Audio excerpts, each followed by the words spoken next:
Footage নিয়েছেন একটু পিছিয়ে যান, যারা যারা ফুটেজ নিয়েছেন পিছিয়ে যান।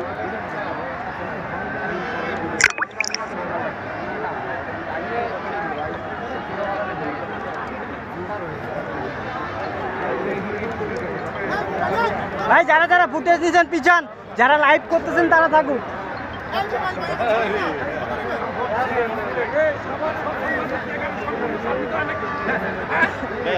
ভাই যারা ফুটেজ নিয়েছেন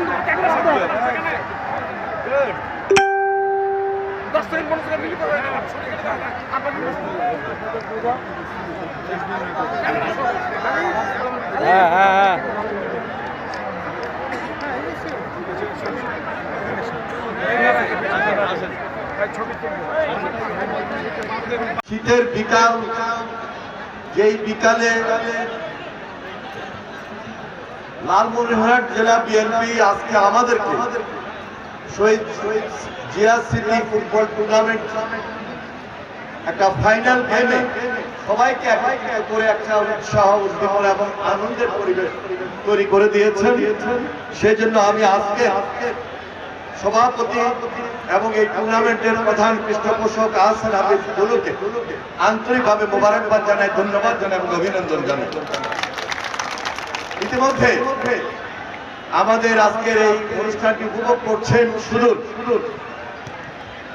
লন্ডনের যুক্তরাজ্যে বসে আমাদের ভারপ্রাপ্ত চেয়ারম্যান জনাব তারেক রহমান আজকের এই ফাইনাল গেমের প্রধান অতিথি হিসাবে। আমি তাকেও আন্তরিকভাবে মোবারকবাদ জানাই, ধন্যবাদ জানাই, অভিনন্দন জানাই। 15, 16, 17 বছর এই যে অত্যাচার, এই যে নির্যাতন, এই যে ফ্যাসিবাদী দুঃশাসন, কিন্তু আজকে খানিকটা হলো আমাদের মধ্যে আনন্দ, উদ্দীপনা সৃষ্টি করে দিয়েছে। আমরা সেটি উপভোগ করছি। এই ধারাকে অব্যাহত রেখে আগামী দিনে আমরা চ্যালেঞ্জ দিতে চাই। এই চ্যালেঞ্জটি হবে বাংলাদেশ গড়ার, নতুন বাংলাদেশ গড়ার তারেক রহমানের নেতৃত্বে, দেশনেত্রী বেগম খালেদা জিয়ার নেতৃত্বে আমরা রয়েছি এক এবং ঐক্যবদ্ধ। এই নেতার নেতৃত্বে, এই তারেক রহমানের নেতৃত্বে ইনশাল্লাহ জাগরিত হোক বাংলাদেশ, জাগরিত হোক নতুন বাংলাদেশ, জাগরিত হোক ভবিষ্যৎ বাংলাদেশ। ধন্যবাদ সবাইকে। বাংলাদেশ জিন্দাবাদ, জাতীয়তাবাদী দল জিন্দাবাদ, শহীদ জিয়া হোক, আগামী রাষ্ট্রনায়ক তারেক রহমান জিন্দাবাদ, দেশের বেগম খালেদা জিয়া।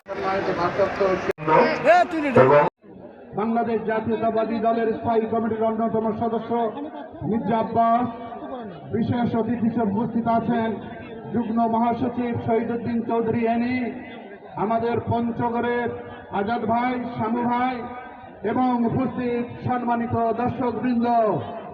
আমি সব সময় বলে থাকি এই খেলা